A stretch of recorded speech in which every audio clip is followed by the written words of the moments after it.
Créer de la valeur là où personne ne regarde, c'est l'ADN de De Rennes Company.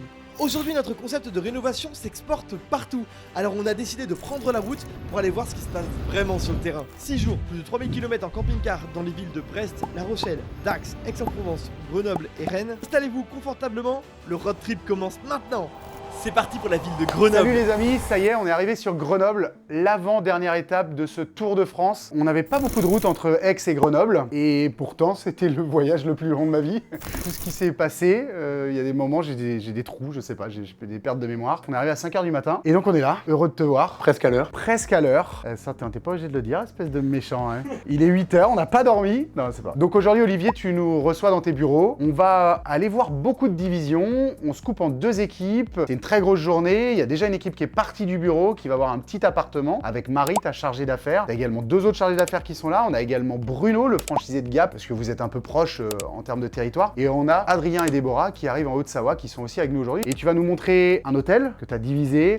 Toi, tu es un peu spécialiste des plateaux, j'ai l'impression, non? Tu peux m'en dire un peu plus? C'est vrai qu'on va chercher à faire de la division de plateaux ou d'appartements existants avec ou sans changement de destination. Ça peut être des bureaux qu'on transforme, un hôtel qu'on transforme, qu'on va aller voir tout à l'heure, ou des appartements qui sont déjà de l'habitation qu'on divise. Pourquoi on fait ça, cette stratégie sur Grenoble, en tout cas quand on est dans la ville de Grenoble? Parce que c'est ce qui permet d'amener de la rentabilité aux clients et surtout ce qui permet de respecter aussi des budgets. Si on cherche de la monopropriété, 4, 5, 6 appartements sur Grenoble, les budgets sont stratosphériques et on peut pas, il n'y a pas d'investisseurs qui peuvent se positionner. Donc les investisseurs qui veulent soit du tout petit projet à 150 000 € comme est allé voir Marie avec l'autre équipe, ou un peu plus gros autour de 300 000 €, on va faire 3-4 appartements. Si on est dans ces budgets-là et que les gens veulent investir sur Grenoble, on est obligé d'aller dans de la copro et de faire de la division d'existants. Il faut accepter ça. C'est vrai qu'à Grenoble, il y a un plan local d'urbanisme qui est quand même assez restrictif sur les maisons. Dès que tu veux diviser une maison, c'est ça? Il y a quelque chose là-dessus? Tu peux nous en dire un peu plus? L'urbanisme est très restrictif sur la partie logements sociaux. Donc on est limité à la création de 2 logements maximum et sinon on doit faire du logement social. Donc ça veut dire que si tu pars d'un plateau de 100 mètres carrés en habitation, tu vas pouvoir à la fin en faire que 3 appartements parce que tu en as déjà un existant et tu vas en créer 2. Ah ok, donc l'existant compte, ça c'est important. C'est vrai que c'est une nuance quand même qui te permet de faire 3 appartements à chaque fois. Ça permet de faire 3 appartements, sauf si tu pars d'un bureau. Tu pars d'un bureau, c'est un changement de destination, donc là tu peux en faire que 2. D'accord, et t'es bloqué. Cette nouvelle règle du PLU, alors elle est assez récente, ça fait que 2 ans que c'est comme ça. Sur l'ancien hôtel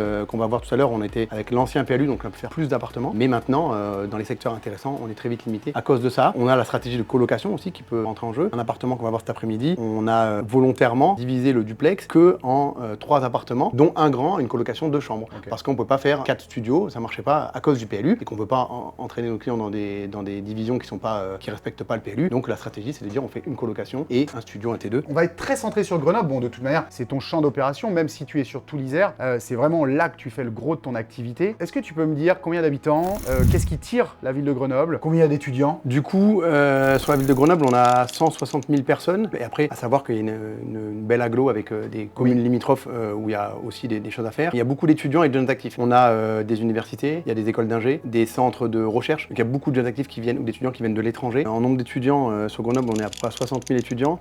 Sur 180 000 habitants, tu m'as dit? 160. 160 000, pardon, c'est presque un tiers, même plus qu'un tiers de la population, c'est ça? Oui, t'as énormément de traction avec les étudiants, donc c'est pour ça que la partie colocation, la partie studio meublé, ça fonctionne. Et que du coup, ici sur Grenoble, on va chercher à optimiser. Clairement, la stratégie, c'est d'optimiser, de faire des logements, pas le plus petit possible, mais des logements petits fonctionnent sur Grenoble et divisés en studios. C'est une stratégie qui fonctionne très bien. D'accord. Et c'est toujours en augmentation en termes d'étudiants. C'est une ville qui tire parce qu'il y a des infrastructures pour les étudiants, quoi. Un tramway qui relie aussi d'autres communes et les équipements de transport vont coller des villes. Donc parfois, je peux investir à Fontaine, je peux avoir un PLU peut-être plus facilitant parce que la mairie va peut-être avoir un positionnement légèrement différent. Par contre, j'ai pas le code postal de la ville, mais j'en ai la valeur. Donc ça peut être aussi intéressant sur une grande ville comme ça. Oui, alors déjà, effectivement, comme je disais, on a des communes limitrophes. On a Saint-Martin-de-Vinou, on a Saint-Martin-d'Air où il y a le campus historique, on a Fontaine, on a Échirolles et toutes ces villes qui sont collées à Grenoble, tu vois pas la différence quand tu passes d'une à l'autre, sont reliées avec, il y a 5 lignes de tram, ça fonctionne très très bien. En plus, c'est plat, beaucoup de gens se déplacent en vélo, donc le lien est très vite fait. Et effectivement, un arrêt de tram, Grenoble, l'autre arrêt de tram, c'est à Fontaine. Tu fais des studios étudiants à Fontaine, c'est la même chose et donc ça fonctionne très très bien. Et aujourd'hui, d'être à 5-10 minutes de ces grandes villes, ça nous permet dans ces petites villes de pouvoir justement créer des logements qui n'existent plus. Et aujourd'hui, il y a une demande extrêmement forte parce que justement, il n'y a plus de logement adapté. Donc aujourd'hui, moi, je pousse sur ces petites villes et je renforce par rapport à mes investisseurs l'idée qu'il faut aller sur ces villes-là puisqu'il y a une réelle demande il y a une forte rentabilité, mais souvent un peu une crainte de l'inconnu. Et aujourd'hui, sur ces secteurs-là, vous allez pouvoir louer un immeuble de 5-6 logements en une vitesse record, tout simplement parce qu'on est sur une demande très intense et une très forte recherche. Je suis investisseur, je veux aller à Grenoble. Il y a un endroit où il faut absolument fuir parce que on sait qu'il y a des endroits qui sont moins cotés que d'autres et l'emplacement c'est important. C'est une grande ville, donc il y a forcément à chaque fois son lot Bien sûr. de problèmes, notamment au niveau de la sécurité. Mais en réalité, moi, ça fait des années que j'habite ici, j'ai fait mes études ici, j'ai mes enfants jamais ici, rien eu, j'ai jamais eu de problème particulier. Bien entendu qu'il y a des secteurs à éviter, comme dans toute grande ville, il y a des quartiers où on n'investit pas. Tel le quartier de la Villeneuve, le quartier Mistral. Je vais te dire un truc, tout simplement, moi, ma stratégie, c'est de dire, je montre à mes clients des projets où moi, je serais allé investir.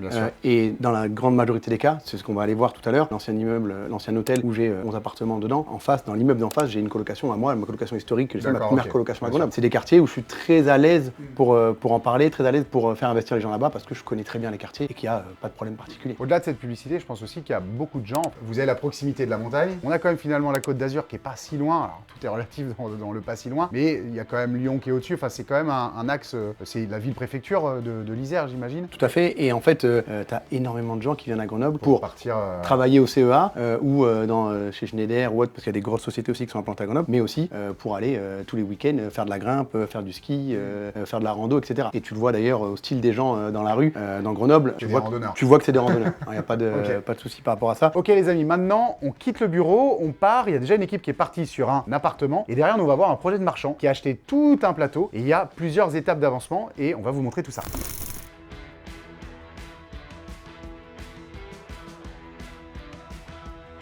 Une astuce d'investisseur également, comptez les commerces fermés. Allez dans la ville, si vous ne connaissez pas la ville dans votre étude de marché, et vraiment comptez physiquement le nombre de locaux ouverts et fermés. Parfois, et dans beaucoup de villes en France, c'est très compliqué aujourd'hui, on a vite 20-30%. Si ça dépasse les 50%, vraiment commencez à vous poser des questions parce que ça peut vraiment être révélateur que c'est une ville qui est en train de s'effondrer sur elle-même. Les amis, on est boulevard Joseph Vallier. En fait, tu arrives de Lyon, de Gap, c'est ça l'autoroute, c'est la sortie de l'autoroute. Exactement. Et donc, tu vas directement dans le centre-ville de Grenoble. Ouais. Et là, tu vas nous montrer un projet. C'est un ancien hôtel, un projet en marchand de biens. Hein. C'est un marchand qui porte l'opération. C'est ça. Il y avait quoi, 600 mètres carrés, tu m'as dit? 600 mètres carrés en tout de l'hôtel. Donc, on a tout le premier étage ici qui va jusqu'à l'autre copro et une partie du deuxième. Ok, donc un plateau en copropriété, c'était un hôtel et Olivier fait les travaux derrière, c'est vendu en plateau. Et ensuite tu me disais en fait les gens font un peu sur mesure, c'est ça? Tu peux jouer sur tes plans et pouvoir proposer avec le marchand des solutions différentes en fonction de la stratégie d'investissement. Exact, il y avait 11 plateaux qui sortaient de cette division, des appartements qui étaient déjà configurés en T2, d'autres avec des surfaces plus grandes. Donc là on peut mixer les stratégies, soit faire du T2, soit rediviser un T3 en un T2 et un studio, soit utiliser des surfaces, on a 60, 80 qu'on peut faire en colocation, 3 chambres, 4 chambres. Donc il y a vraiment la possibilité de faire beaucoup de projets différents et du coup moi j'essaie de revendre à des investisseurs les projets à chaque fois en s'adaptant un petit peu au budget, etc. et en divisant s'il y a besoin de rediviser. Si je comprends bien, ces plateaux ne faut pas dépasser les 3 appartements pour répondre au PLU? Ouais, c'est ça. Quelqu'un qui achète un appartement de 60 mètres carrés, à la fin il peut diviser qu'en 3 appartements maximum. Écoute, tu nous emmènes, on va voir ça? Allez, c'est parti. Olivier, on est au premier étage. Bon, de toute façon tu as cet étage là, alors tu es à cheval sur une copro, etc. Moi je disais ça en off, même moi ça me paraît compliqué en fait. Tu peux nous expliquer un peu, il y a cette histoire de commun dans les copros, comment ça s'est passé? Alors pour faire simple, tout le premier étage ici appartenait à l'ancien hôtel et on est à cheval entre 2 copros. Donc on a tout le premier étage de la copro où on est, plus un bout de l'autre. Donc ce qu'on a fait, déjà première chose, c'est cloisonner entre les 2 copros pour séparer les deux parce qu'on a 2 entrées. Okay. Ensuite ce qu'on a fait, on avait un premier étage et un deuxième étage avec un escalier intérieur dans l'hôtel qui partait du local commercial qui montait aux 2 étages. Bien sûr. On a fermé les trémies parce qu'on avait des entrées ici dans les parties communes de l'immeuble, premier ou deuxième. Trémies, on fait juste une pause. Trémies, c'est le trou dans le plancher pour vous dire un escalier pour les non érudits. On a gagné quasiment une dizaine de mètres carrés en fermant ces grandes trémies, donc 5 mètres carrés sur chaque. Et tu es venu te raccrocher à la copro. En fait, tu as réouvert une entrée qui existait très une ancienne porte de service, exactement, voilà. De l'hôtel. Ici, tout le couloir appartenait à l'hôtel. C'est une partie privative. Okay. Comme on a dû refaire dans tout l'immeuble, on a 9 étages. Le gestionnaire de réseau ici, le pendant d'Enedis, donc Greenalp ici à Grenoble, nous a demandé de refaire les colonnes électriques parce qu'il n'y avait pas assez de puissance. Bien sûr. Un chauffage fuel pour tout l'hôtel, il fallait mettre des radiateurs électriques partout. Donc il voulait refaire la colonne. Donc on a dit ok, on refait la colonne. On a payé une partie sur la division, et une autre partie qui est payée par le reste de la copro parce que tout le monde en a bénéficié. Et on a ici les colonnes techniques avec la colonne électrique notamment, qui devait absolument être dans une partie commune de l'immeuble. Du coup, ce couloir ici, on a dû le rétrocéder à la copropriété pour qu'on ait une vraie partie commune de la copro. Donc ici, on se situe dans les parties communes de la copro.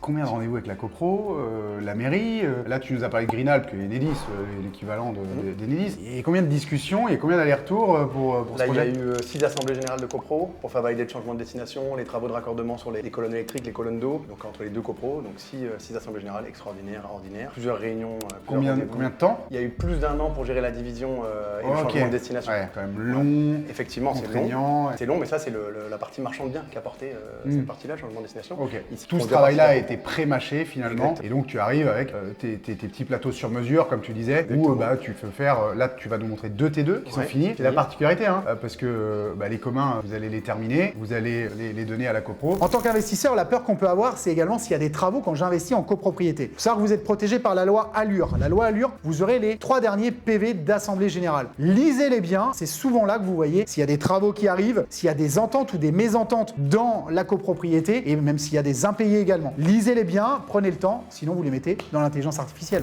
Et puis après, ceux-là continueront en travaux au fur et à mesure des ventes qui sont prévues, c'est ça? Exactement, c'est ça. Donc ici, on va voir cela. C'est un investisseur qui malheureusement n'a pas eu son prêt, donc des appartements qui reviennent à la vente. On a une possibilité de rediviser certains lots pour créer de la rentabilité, etc. et optimiser les surfaces qui ont été issues de la division initiale. Retour à la vente, ça fait que les prix peuvent être un peu négociés au niveau de l'achat. Oui, tout à fait. Après, là, surtout vu l'état d'avancement du projet, il y a possibilité avec l'acheteur, avec le vendeur, pardon, de effectivement renégocier un petit peu les prix. Et aujourd'hui, l'avantage ici, c'est que moi, les chiffrages sont faits. Donc au niveau des travaux, on sait exactement où on met les pieds. C'est ça. On présente tout de suite. Oui, pour l'investisseur, c'est clé en main, il n'y a pas de mauvaise surprise, puisqu'en plus on est dans de la copro. Le changement de destination est déjà validé, les Ok. postes des compteurs sont déjà validés, tout est validé. Et voilà, hormis des subdivisions des nouvelles postes de compteurs. Donc je suis investisseur, je suis au bord de la piscine là, c'est l'été, hein, c'est une série de l'été. J'ai envie d'acheter des appartements et pourquoi pas à Grenoble. Vous contactez Olivier, hein, Exactement. pensez à mettre un petit pouce bleu, à vous abonner, à continuer à suivre nos aventures. Il fait chaud encore, on va continuer à tout vous montrer, mais en tout cas, il y a des appartements disponibles.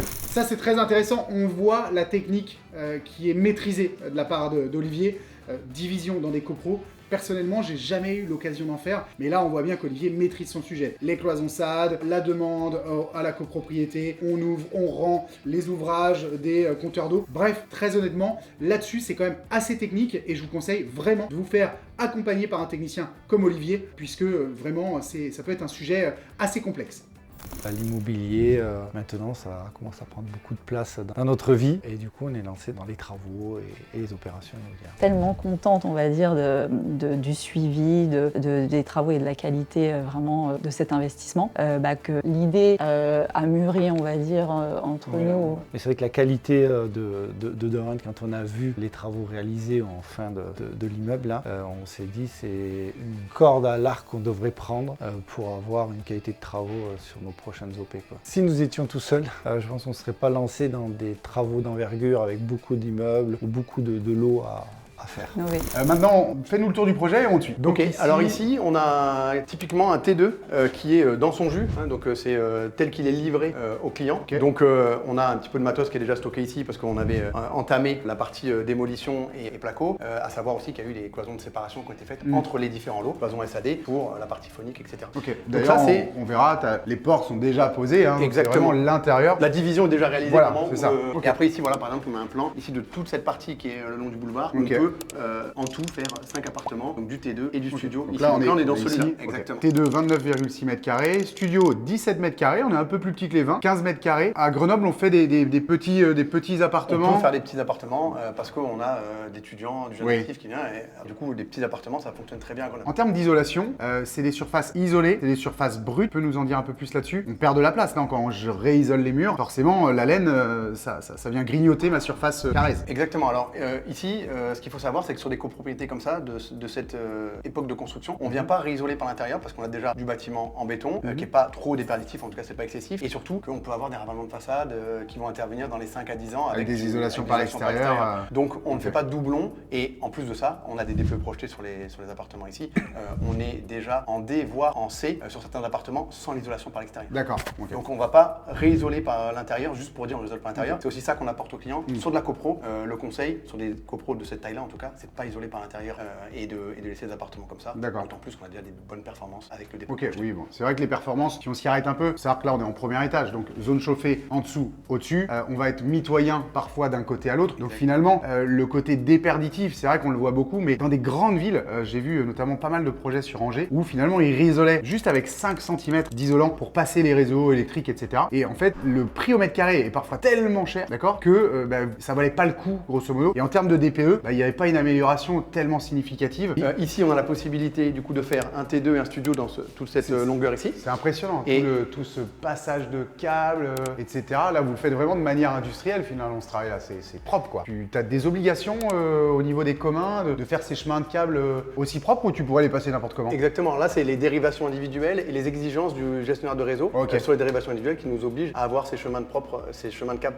propres comme ça. Ok. Et donc bien sûr après on va mettre un faux plafond en dalle, mais pour l'instant comme on a encore des réseaux à tirer, on laisse comme ça et on finira plus tard. On est embêtant avec ça, mais tout au long de notre Tour de France, on vous l'a montré. Les cloisons SAD, c'est épais, on perd de la place, mais il faut couper le feu. Donc vous voyez, ça va jusqu'en haut. Il y a une petite mousse pour désolidariser. Les entrées de câbles sont également isolées pour éviter que justement le feu puisse rentrer dedans et ça puisse faire un appel d'air. Donc c'est hyper important, c'est de la technique. Au-delà de l'aspect feu, effectivement, qui est important, mais on a aussi l'aspect phonique. C'est-à-dire qu'aujourd'hui, là, on vient réisoler entre un appartement et une partie commune. Quelqu'un qui passe dans la partie commune n'a il pas faut besoin pas d'entendre tout l'entendre, ce qui se bien passe sûr. et inversement Complètement. dans l'appartement. Donc ça, c'est très important aussi pour la partie phonique. Du coup, là, on va rentrer dans un appartement qui est fini. Je meuble ça la semaine prochaine, les meubles arrivent, on meuble tout ça. Donc là, la cuisine est terminée, l'électricité est terminée, la plomberie est terminée. On a déjà les emplacements compteurs, on va le voir après là-bas. Je vous ai mis quelques plans issus du cahier des charges. Donc on a le plan meublé, le plan de plomberie, le plan d'électricité. La couleur, alors là ça fait débat, hein. Toute l'équipe qui est là, on n'aime pas. Il y a des pour et il y a des contre. Voilà, il faut savoir, je le rappelle, que dans le cadre de Rent Compagnie, vous choisissez la couleur des sols, vous choisissez la couleur des murs, vous choisissez la couleur de la cuisine, vous choisissez la couleur de la salle de bain, on va la voir après, et le mood, l'esprit d'ameublement. 3 types, donc on a plusieurs choix, mais c'est toujours le même fabricant. Ici c'est Unicalo, notre partenaire national, qu'on remercie d'ailleurs pour les bons prix qu'il nous fait à l'année, et donc que vous mettiez jaune ou bleu, en fait ça vous regarde. Le petit conseil déco qu'on essaye de donner, mais après ton investisseuse elle est passée hier, hein, c'est ça, et elle est ravie. Elle est ravie. C'est vrai que des couleurs tranchées, c'est les avis qu'on a derrière. Il y en a qui disent moi j'adore ou j'aime pas. Pour du locatif, essayez d'être un peu plus plat entre guillemets, des bleus, des beiges. Là il y a beaucoup de terracotta, des verts pastels. C'est vrai que ça plaît un peu plus, donc il y a un esprit de mode. L'avantage, c'est qu'honnêtement, on redonne un coup de gris et puis après de blanc et on repart sur une autre couleur si vraiment les gens voulaient changer. Donc là les plans, c'est plutôt bien détaillé. Tu as tes spots, tes points d'éclairage, tes allumages, tes prises, etc. pour indiquer finalement à tes poseurs quoi mettre où et puis Exactement. aussi pour expliquer à l'investisseuse Ce qu'elle va avoir. ce qu'elle va avoir. C'est plutôt bien détaillé, hein, le radiateur, etc. C'est intéressant. Pourquoi on a de la moulure? Parce qu'ici, en fait, on a beaucoup de murs qu'on n'a pas besoin de redoubler. Comme on l'a expliqué tout à l'heure dans le couloir, on a déjà un doublage qui est fait dans le couloir pour la partie phonie, coupe-feu et thermique aussi Ok. avec la partie commune. Et du coup, ces murs-là, on n'a pas intérêt à les redoubler et à perdre encore de la surface. Donc on Ok. a ratissé les murs et on a peint directement comme ça, sans rajouter de placo. Interphone dans tous les appartements ou... Ici, interphone dans nos appartements parce qu'on s'est relié sur le système existant de la cour. Ok. On a retiré les interphones, posé des combinés. Ce que je peux vous montrer ici, c'est l'emplacement compteur. Donc on a l'emplacement compteur ici. Ça, c'est livré au moment de la division. On a une goulotte GTL avec l'emplacement compteur sur lequel Grenelle va venir poser son Linky.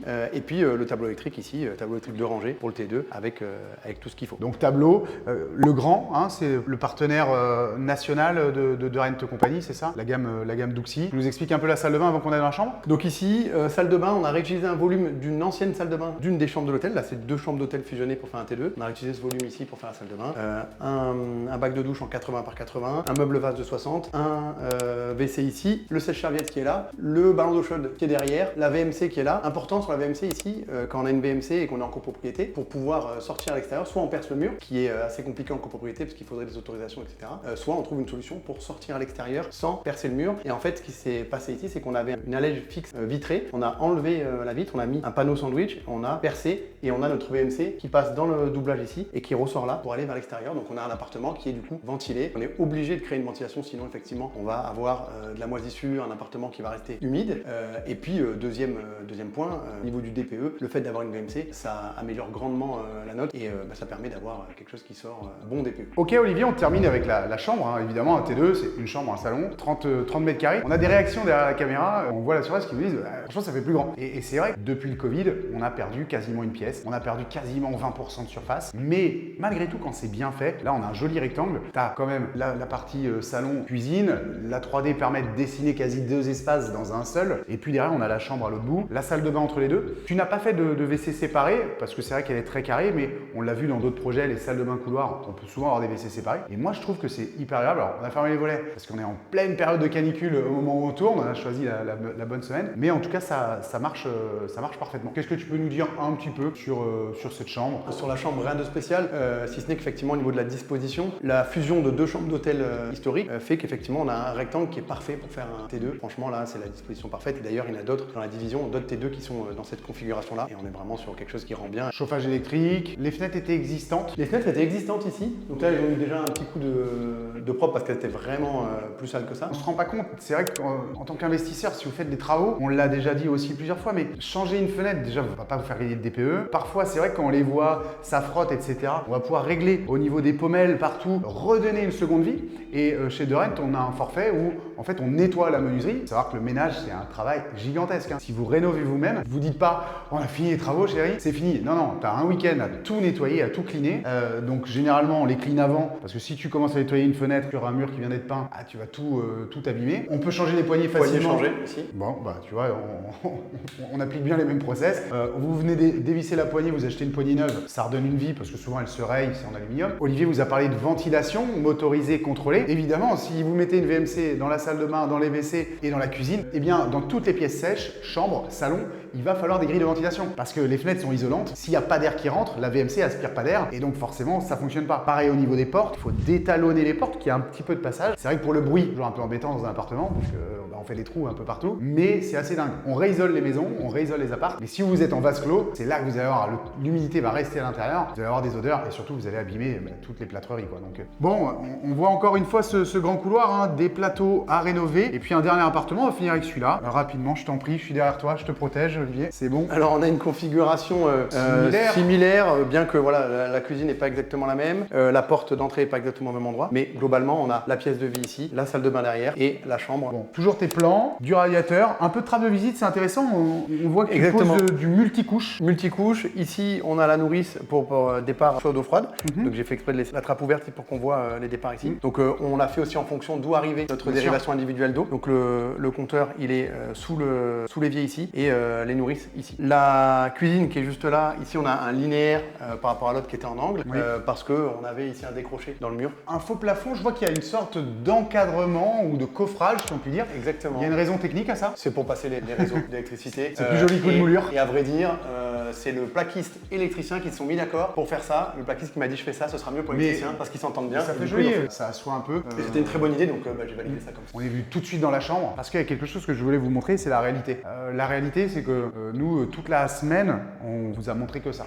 Les chantiers, c'est de la poussière, c'est des galères, c'est des choses qui se passent très bien. Là, l'appartement, franchement, c'est propre. Mais pour que ça soit propre, il faut lessiver les sols, il faut aspirer. Souvent, on se rend pas compte. Le ménage, on en a parlé un tout petit peu tout à l'heure. Ils vont se dire, mais c'est un pro du ménage. Pour nettoyer, arriver à faire en sorte qu'un appartement soit loué à un locataire, c'est plusieurs fois des lavages de sol, c'est plusieurs fois du dépoussiérage, c'est le nettoyage des meubles, même quand c'est neuf, le bâtiment, ça fait de la poussière, quoi. Il faut y passer du temps. T'as une équipe de ménage qui te fait ça? Oui, j'ai des personnes qui viennent sur tous les chantiers et donc qui passent une fois avant l'ameublement pour faire un gros coup de ménage, comme ça a été fait ici, et puis après qui repassent une fois que l'ameublement est terminé. Donc il y a au moins 2 passages, sachant que le premier, c'est le plus important, là où on est vraiment en fin de chantier. Et là, c'est sur les 2 appartements qu'on a vu là, c'est quasiment 2 jours de travail pour tout. C'est ça, donc ça prend du temps, faire les carreaux, nettoyer les fenêtres, etc. Je crois que tu as une petite galère, on m'a parlé d'un dégât des eaux. Enfin... Du coup, effectivement, on a eu une petite galère ici, on a eu une douchette de chantier qui avait été mal fermée, du coup il y a eu un dégât des eaux, ça arrive, et en fait on s'est rendu compte parce que le kiné en dessous a gueulé le lendemain, il y avait de l'eau dans sa salle de soins, et du coup on a repris les planchers dans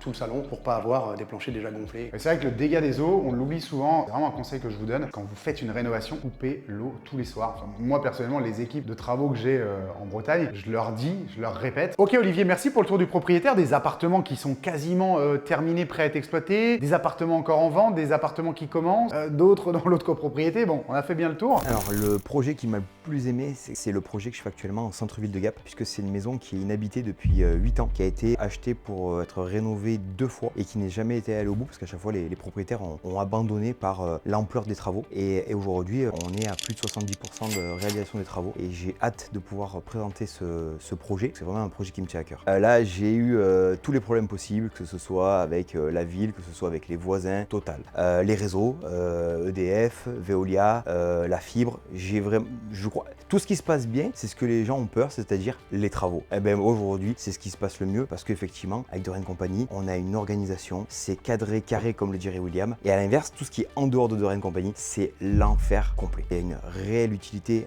au process, c'est d'une part d'avoir une ligne de conduite, que ce soit au niveau des artisans, que ce soit au niveau du planning, au niveau de l'organisationnel, au niveau des commandes, des fournisseurs, des livraisons. Aujourd'hui, on voit réellement dans le bâtiment, je vais vous poser une question, qui livre dans les temps qui sont annoncés? Très peu de sociétés. Et aujourd'hui, en fait, nous, chez Dorian Company, on a tellement fait une force que si on ne le réalise pas, eh bien, on a des pénalités de retard. Donc, on est vraiment sûr de pouvoir assumer nos délais de livraison grâce justement à ces fameux process. Donc, pour moi, c'est pas du tout du bullshit.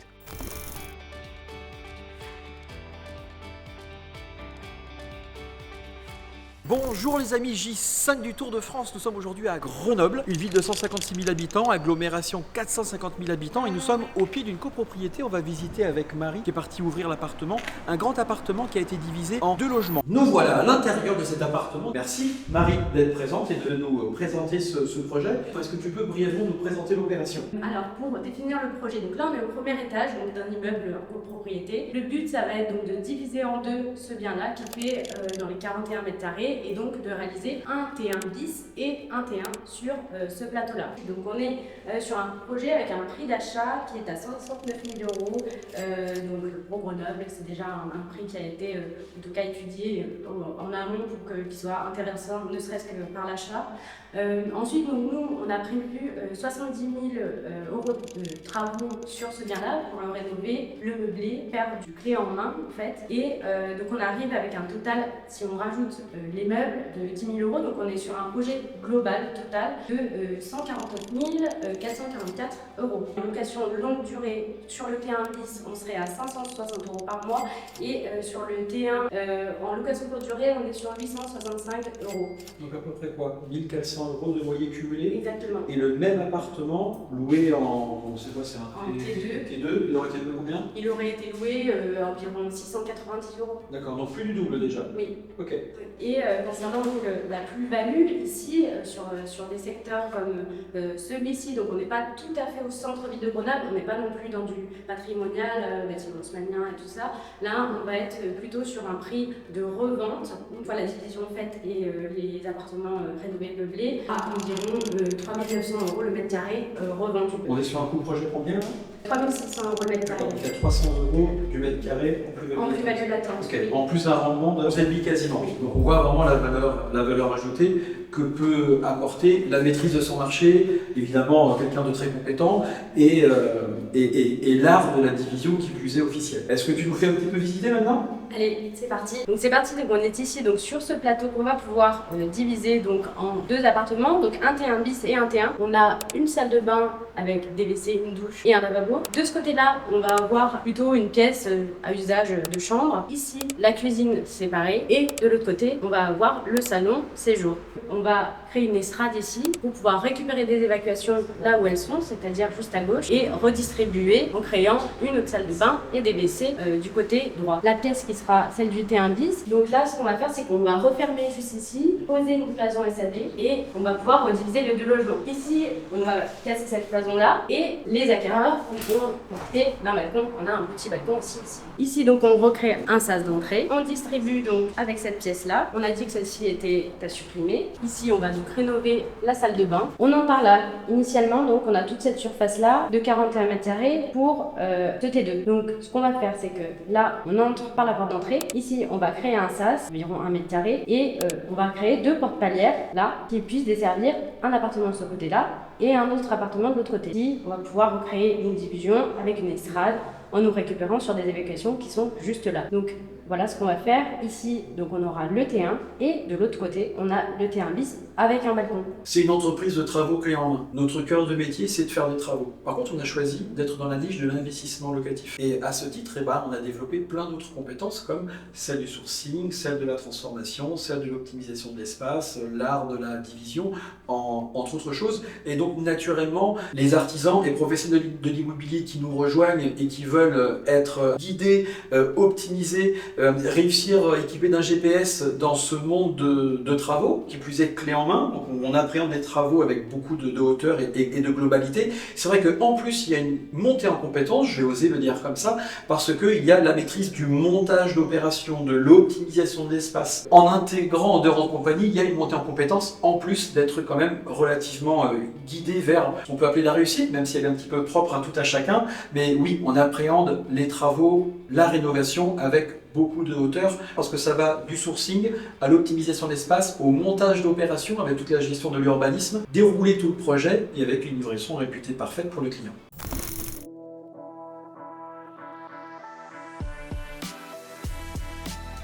Ok Olivier, on continue notre tour de Grenoble. Là tu vas nous montrer un petit truc particulier. Je vois qu'il y a un Nuki, souvent boîtier à code, Nuki, ça sent quand même un petit peu la location de courte durée. Nous dis rien, tape le code.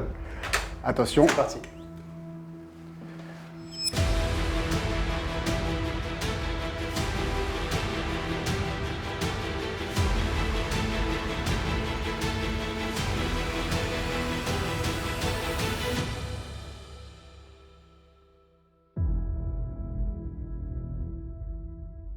Ok, c'est vraiment cool.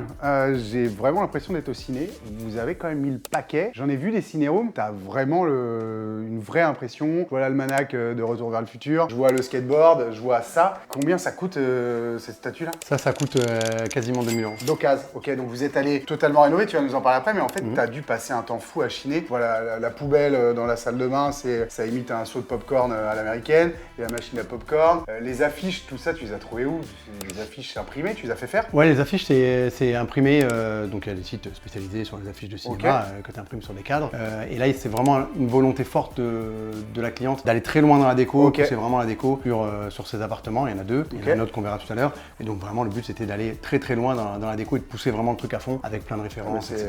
C'est le cas. Le skateboard, t'as trouvé ça où? Ça, c'est carrément sur eBay, t'as des créateurs qui font des trucs comme ça avec des planches de skate. T'as fait une solution clé en main. Ton investisseuse souhaitait faire de l'atypique parce qu'elle était convaincue, ou en tout cas, c'est ce qu'elle recherchait. Et donc après, tu as fait quelque chose de sur mesure un peu pour aller chercher chaque pièce. Tu as fait un prix atypique un peu. Tu avais un budget, comment tu as fait? Ouais, sur la déco, on est parti sur un budget pour justement aller chercher cette déco atypique et pousser à fond le truc. Ok.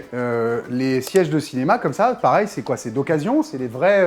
Ça, c'est des vrais sièges de cinéma. Écoutez, on va regarder un film. Qu'est-ce qu'on regarde, Olivier? Que j'ai acheté dans un ancien ciné qui se débarrassait des fauteuils. C'est vraiment pas mal. C'était quoi avant? J'ai vu qu'il y avait sur la porte, il y a toujours quelque chose Techniplan. C'est des bureaux, c'est quoi l'histoire du projet? Alors, c'est très intéressant d'aller sur ce sujet-là. À la base, c'était un espace de stockage, d'accord? Donc une entreprise qui, dans cet appartement, alors, qui a été divisé, je vais t'en parler juste après, mais c'est un espace de stockage, donc une société qui est juste à côté, qui faisait de l'imprimerie, etc.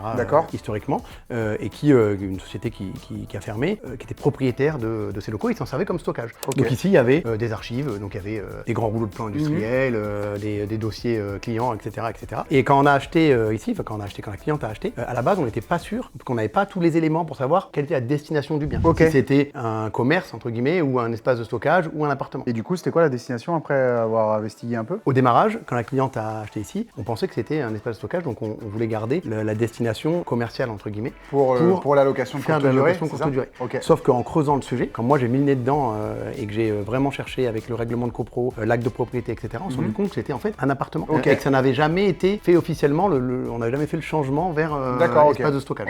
Donc, il s'avère que la cliente se retrouve avec un vrai appartement, et donc deux maintenant, puisqu'on l'a divisé officiellement. D'accord. Moi, j'ai eu le cas déjà d'avoir c'est le contraire, c'était un local commercial, c'était un ancien salon de tatouage, et pour le coup, il fallait changer la destination. Et en fait, la copro n'a pas accepté, parce que ça changeait les tantièmes. Même si c'était la même surface, le calcul de tantième se faisait pas pareil. Et attention à la taxe foncière également. La taxe foncière d'un entrepôt, d'un local commercial ou d'un habitat, pas du tout pareil. Donc pour le coup, c'est vrai que quand tu es en habitat, c'est facile. Pourquoi Olivier nous parlait que si c'est un local commercial, c'est plus facile. C'est peut-être, tu vas nous le dire, à Grenoble, je connais pas la politique, mais quand vous êtes avec un local commercial, forcément, vous avez moins d'encadrement au niveau du Airbnb ou des choses comme ça. Alors oui, pour l'instant, à Grenoble, on n'a pas de restrictions sur l'Airbnb, mais effectivement, si un jour, il y a de la réglementation comme on peut voir à Paris, à Lyon, etc., le fait d'avoir une surface commerciale, de faire de l'hébergement touristique, tu peux tirer ton épingle du jeu et plus avoir de restrictions. Voilà. À l'inverse, si tu restes en commercial, tu pourras jamais louer ton appartement en longue durée. Pour vous donner un exemple, sur la ville où moi je réside, j'ai un local commercial et j'ai des appartements. Donc c'est facile pour moi de comparer les deux.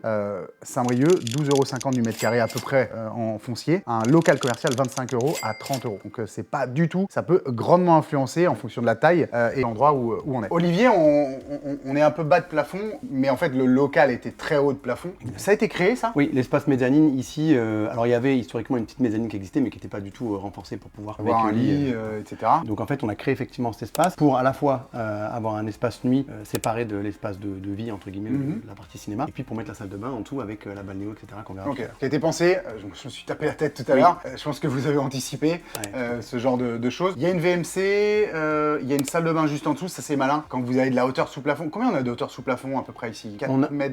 On avait plus de 4, alors là maintenant il y a 4,20 m au plus haut, mais avant on avait plus que ça, on a perdu plus de 50 cm, oui, quasiment parce que 60. Vous avez isolé, vous avez fait des doubles on a isolé plafonds, le plafond et on a aussi surélevé en bas pour passer les canalisations pour l'autre. D'accord. Est-ce que tu peux nous parler un peu de rentabilité? Alors, ça vient d'être mis en exploitation, donc évidemment, il faut laisser le temps au temps. Alors, sur la location courte durée, à Grenoble, tu as d'une part l'aspect professionnel, parce qu'il y a beaucoup de gens qui viennent sur des missions ponctuelles ou des commerciaux qui viennent visiter l'entreprise ou des visites entre entreprises, etc. Donc, il y a vraiment ce côté-là professionnel qui marche très bien, surtout la semaine, du coup. Et puis après, au niveau touristique, tu as effectivement des gens qui viennent pour aller en montagne, etc. Et puis, tu as, comme dans toutes les villes, tu as des gens qui viennent visiter leur famille aussi, qui viennent, qui peuvent louer un Airbnb. Combien ça se loue? Parce que celui-là est en exploitation, c'est ça? Oui. À côté, c'est en exploitation également? Oui, les deux sont maintenant en exploitation. Combien ça se loue aujourd'hui la nuit dans un atypique comme ça? Là, si je dis pas de bêtises, la cliente, elle est entre 120 et 200 € la nuit en fonction de la période. Bien sûr, c'est le week-end, pas le week-end. Voilà, et si c'est des vacances scolaires, etc. Oui, c'est pas bête. C'est vrai qu'aujourd'hui, les parts des professionnels sont défrayés. Donc, t'as pas envie d'aller à l'hôtel pour des questions. Souvent, quand t'es à l'hôtel en déplacement tout seul, tu manges au restaurant tout seul, etc. Donc, il y a de plus en plus de gens qui utilisent du Airbnb. Et finalement, c'est pas tellement plus cher. Ici, 120 €, t'es tout seul ou en couple, puisque bon, ce serait bizarre de venir entre collègues, mais quoique pour regarder un film. Il y a un canapé lit? C'est un canapé lit là? Ici, l'appartement a été pensé pour avoir 4 vrais couchages. Donc, on a. Ok, donc on peut quand même venir peut-être à 2 personnes qui dormiraient pas ensemble, qui n'ont pas envie de dormir ensemble, pour partager juste une soirée ciné ou quelque chose. Un couple avec des enfants. C'est comme ça que ça a été pensé. Ah ici. oui, Voilà, c'est vrai que de venir vraiment j'ai oublié qu'il y avait des enfants. Tu viens avec tes enfants,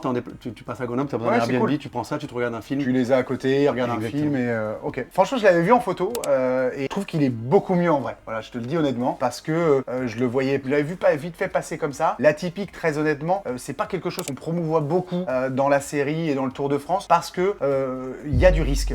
Il y a du risque. Moi personnellement, je suis propriétaire d'une chapelle dans le 79. On a pris un coup de risque et très honnêtement, je suis pas très rentable. Ça se loue bien les week-ends, effectivement, l'été ça se loue un peu mieux que l'hiver, etc. Mais il y a des professionnels de ça. Il y a plusieurs investisseurs qui font que ça et qui en sont super contents. Nous, le but c'est aussi, et tu voulais nous montrer ça aujourd'hui, que tu as su faire quelque chose sur mesure qui répondait à l'attente de ton investisseuse. A priori, elle est ravie puisqu'il me semble qu'elle va arriver juste après. Oui, tout à fait. Et donc, on pourra avoir son avis un peu en live. Ok, on va voir la suite. C'est bien pensé.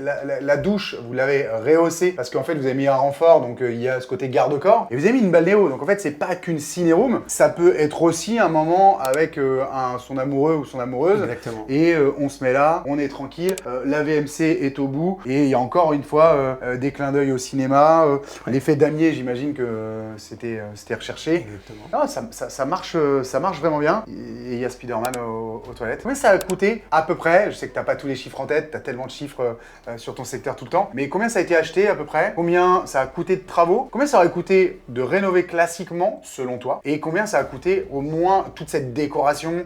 Mais la cuisine coûte pas forcément plus cher. Alors je vois qu'il y a un micro-ondes encastré, de marque Bosch. Alors là, l'achat, on a plus de 70 mètres carrés de surface en tout avec les deux appartements. La cliente a acheté ça à 75 000 €. C'est vraiment pas cher, notamment Grenoble. parce que ce que je t'expliquais tout à l'heure, c'est qu'ils vendaient ça comme un entrepôt. Oui, c'est ça. En fait, c'était une vraie mal surface présenté d'habitation. en fait. Voilà. Ok. Et puis après, il y a le travail que moi j'ai fait aussi de négociation, etc. en amont. C'était pas à 75 000 €, c'était à combien au début? Alors il n'y avait pas vraiment de prix, puisqu'ils vendaient ça, ils ne savaient pas trop comment ça valait, etc. Ils avaient fait déjà estimer, machin, c'était un particulier en direct. Ah ok, d'accord, c'était un vendeur en direct. Et du coup, il y a eu pas mal d'échanges. On leur expliquait que ça valait rien, c'était en rez-de-chaussée, on ne peut pas faire de changement de destination. Parce qu'à la base, on a un linéaire commercial ici sur le PLU, donc on n'a pas le droit de faire le changement de destination. Dans tous les D'accord. cas, on n'aurait pas pu le transformer en habitation. Donc si tu veux, tout ça a fait que le prix d'achat était un très bon prix d'achat. D'accord, Pour, ok. pour Grenoble, Et en- 1000 € du mètre carré, là, à quelque chose près, super bon Oui, prix non, d'achat. c'est sûr. Donc sur l'achat, déjà, t'as bien joué. En travaux, combien ça a coûté tout ça? Là, Alors, sur les 2 appartements, il y a 160 000 € de travaux, déco compris. 160 000 €, ok, 80 000 € par appartement. En gros, Et avec les balnéos, avec Bien toute sûr. la déco. Et de avec, faire ces tout le travaux mobilier. spécifiques, combien t'estimes ça Tony Stark, là, à côté de nous, tu nous as dit 2000 €. Le vidéoprojecteur qui est accroché, on est peut-être sur 1000 €. Je sais pas la qualité du vidéoprojecteur que t'as mis. Là, il y a des éclairages de cinéma. Par rapport à une rénovation classique, on est, je dirais, 300 ou 400 € au mètre carré supplémentaire Ok. pour toute la partie déco. Hein. Donc presque 24 000 € de décoration tirée sur les deux. Faut quand même avoir un parti pris sur de la typique, de dire ok, je les mets parce que pour les retrouver en prix de sortie, bon, ça a été très bien acheté. Donc pour le coup, l'investisseuse s'est permis peut-être aussi de faire ça. Oui, bah alors, et puis c'était dans sa stratégie. Donc s'il D'accord. n'y avait pas ce prix d'achat, il n'y avait pas la rentabilité derrière. D'accord. Savoir qu'en termes de rentabilité, ici, on est sur un revenu prévisionnel autour de 3 000 € par mois. Ok, oui. Avec les 2 appartements Bien sûr. confondus. Et du coup, une rentabilité autour des 15%. Oui, ok. Là, rentabilité, quand je te dis le revenu, Voilà. c'est toujours pareil comme on dit chez Grande Compagnie, avec les frais de conciergerie début. De toute façon, on est dans le haut du panier, la typique, la LCD, ça demande du temps, ça demande de prendre des risques, Exactement. et il faut que le risque en vaille la chandelle.